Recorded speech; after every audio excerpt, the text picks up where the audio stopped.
Bismillahirrahmanirrahim. Assalamualaikum warahmatullahi wabarakatuh. Saya perwakilan dari kelompok 3 dengan anggota yaitu Rai'anan Hafizur Rahman, Razulia Fatihah Wulandari, Ria Agustina, dan Ria Tripangestu akan mempresentasikan hasil dari diskusi kami yaitu tentang tahapan perkembangan dan tugas perkembangan anak.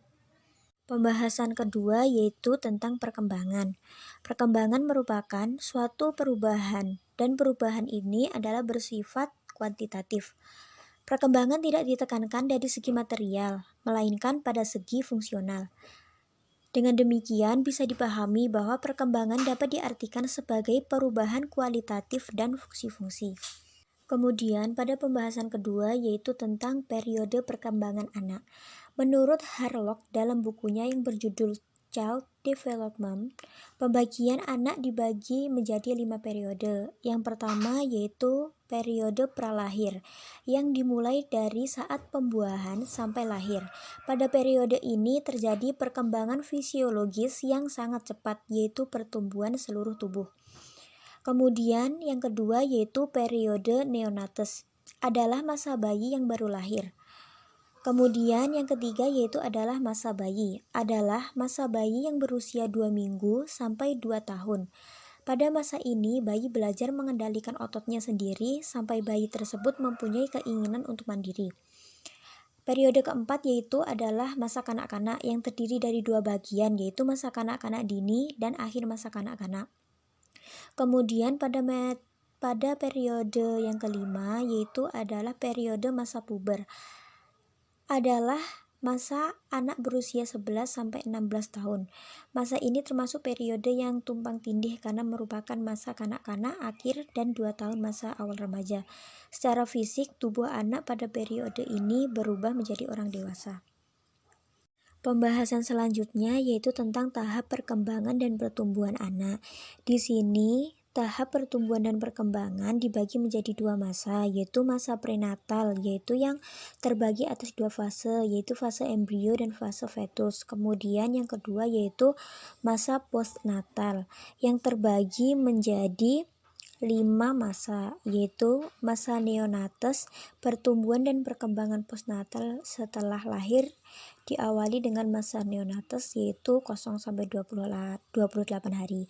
Kemudian masa bayi yaitu yang dibagi menjadi 2 tahap perkembangan, yaitu yang pertama antara usia 1 sampai 12 bulan, kemudian yang kedua yaitu antara 1 sampai 2 tahun. Kemudian pada masa usia prasekolah, yaitu perkembangan masa ini dapat berlangsung stabil dan masih terjadi peningkatan pertumbuhan. Kemudian yang keempat yaitu masa sekolah, yaitu perkembangan masa sekolah ini lebih cepat dalam perkembangan fisik dan kognitif. Kemudian masa remaja, yaitu pada tahap perkembangan remaja ada perbedaan antara laki-laki dan perempuan. Umumnya perempuan 2 tahun lebih cepat untuk masuk pada tahap remaja atau puber. Kemudian yang terakhir adalah tentang tugas-tugas perkembangan anak.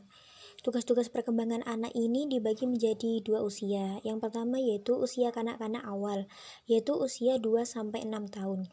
Tugas-tugas perkembangan anak-anak menurut Harlock antara lain yaitu belajar keterampilan fisik untuk bermain, membina sikap yang sehat. Kemudian anak-anak itu mulai belajar bergaul dengan teman-teman sebaya. Kemudian anak-anak itu akan belajar memainkan peran sesuai dengan jenis kelamin, mengembangkan dasar-dasar keterampilan membaca, menulis, dan menghitung.